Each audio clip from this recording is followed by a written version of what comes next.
First time பசங்களை வந்து அவர்கிட்ட விட்டுட்டு நான் மட்டும் ஒரு என்கேஜ்மெண்ட்டுக்கு போகிறேங்க.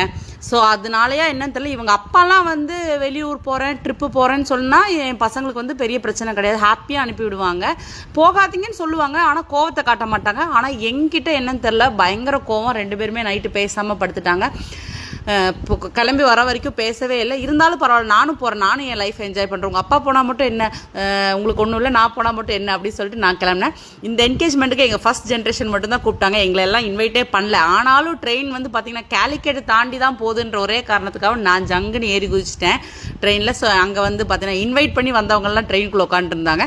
எல்லாத்துக்கும் ஹாய் சொல்லியாச்சு. எனக்கு கம்பெனிக்கு அஸ்வினி இருக்கா. எல்லாம் கண்ணூர் போய் ரீச் ஆனோடனே ஆளுக்கு கொஞ்சம் பவுட்ரு, ட்ரிங்கரிங், மேக்கப்லாம் பண்ணிவிட்டு ரொம்ப நாளுக்கு அப்புறம் ஒரு கல்யாண வைப்பு. ஸோ என் கசினோட வந்து என்கேஜ்மெண்ட்டு. ஸோ எல்லாம் லைட்டாக டிங்கரிங்லாம் பண்ணிவிட்டு ஒரு டீ எல்லாம் குடிச்சிட்டு மெதுவாக கல்யாண வீட்டுக்கு போனோம். எனக்கு அந்த கல்யாணம் என்ன சொல்கிறது